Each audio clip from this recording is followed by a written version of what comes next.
Welcome back to the Green Beans Go channel. It's your host, me, and I have been hiding something from my loyal fans and followers on this channel, and it is the fact that I have not had pop, carbonation, soda in over 16 years. And this Sunday, we are going to break the streak, and we're going to make it a little bit of a challenge to see if I can identify 16 different pops after having no carbonation for 16 years. So let's talk about how did we get here?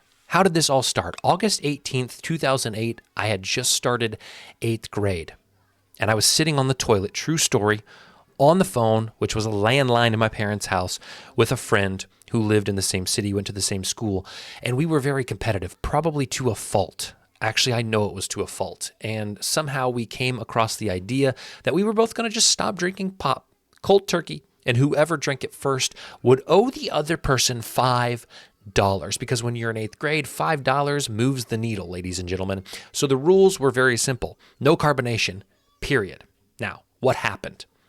We made it a year, and it was too easy, and we decided to up the stakes. For every year that this challenge continued, we would add $5 to the pot. Now, there was one small issue. In 2009, my friend moved out of the state, out of the Midwest, and he moved to Texas, specifically Waco, Texas, funny enough, where Dr. Pepper originated. And he always said, oh, this is going to be so difficult. I'm going to be pressured from all angles. This is the Dr. Pepper capital of the world. Woe is me. Cry about it, man. Okay?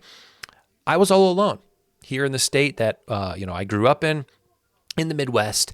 I couldn't have Sprite when I was sick. I couldn't have punch at weddings. I couldn't have, a glass of sparkling grape juice on New Year's Eve because it was carbonated. And it made the friends that I had here mad. They were so frustrated. They're like, he is not following through with this. He's in another state. He's not being held accountable. He's drinking pop. Just go ahead and drink it already. But I was too competitive. I was too determined to never drink pop probably ever again. And it isn't until, lately, like the last month, where I was like, let's change this. Okay. And while this was all going on, I would do something that would make my friends very mad, on top of the fact that I wasn't drinking pop. Anyway, I would tell them I could still identify flavors, right? I would say, I could drink Coke today and tell a Coke from a Diet Coke apart. I could drink a Pepsi today and tell you a Pepsi from a Coke, right? And they would say, no, you couldn't. I couldn't even do that, and I drink pop regularly. And so this is how all of this kind of began. So here we are 16 years later. He lost around 2012. At least that's when he admitted it to me. I don't know the official time he lost.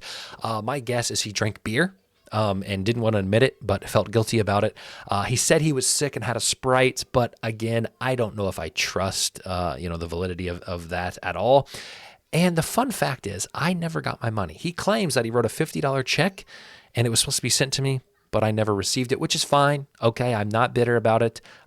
It was more about the principle that I was upset about. Myself, and I have not had carbonation in 16 years. I did have two small accidents. One, I got a water from McDonald's, and they gave me a Sprite. I drank it, and as soon as it hit my taste buds, I spit it out, swear, okay? The second was the fact that I got a lemonade, and my wife got a lemonade Sprite, and they looked the same, and we were in the car together, and I mixed it up, and I actually took a drink of hers, and I did swallow that because I couldn't spit it out inside the car. So that was my one accidental mix-up, all right? I've never had a Red Bull, I've never had a beer, I've never had a Coke Zero or a Baja Blast in my life. Those are pretty popular beverages. I've never tried any of them, but I know what all these pops still taste like, much to the frustration of my friends. So it's time, once and for all, to prove it. This Sunday, I will have my first drink of pop in 16 years, but only to prove that I can still identify it, not because I want to drink pop. Are you guys crazy? Here is the official challenge. We're going with 16 pops for 16 years. We have 4 categories. We have the colas, the root beers, the citrus, and the orange. You can see the following flavors. I will tell you that Diet Coke was probably my favorite of these varieties. I didn't drink much Diet Pepsi because I don't know why. I just didn't drink much Diet Pepsi. This will be the hardest for me to identify, but I think everything else, I think I'll have a good grasp on it. These, I do believe, are going to be tough, although I do think Barks has a very distinct flavor, and it's my favorite root beer, so I think I'll be able to identify that. These two I'm not sure about. Citrus-wise, we took Starry out because I've never had a Starry. I've had a Sierra Mist, but my friend said Starry and Sierra Mist are not identical, so we took out Starry. We're going Sprite, 7-Up, Mountain Dew, and Mellow Yellow. And our orange varieties, I think, will will probably be the hardest, trying to identify the difference between Sunkist Crush and Fanta. So how is this going to work? It's going to work like you see on social media. We're going to randomize the order. Okay, so it would be a little bit. It's just probably not the best scientific experiment if we put them in order grouped with their counterparts. So we're going to go completely random order. And I'm going to drink them blind, all right? There's going to be a box around them so you guys can see it when I record it. I cannot see it. And I'm going to have to identify as we go. So here is what I want from you guys in the comments. I want you to answer 3 questions. 1, how many out of 16 will I identify? 2, what will be the hardest to tell apart in your opinion? And 3, will I get any I 100% will or won't get correct?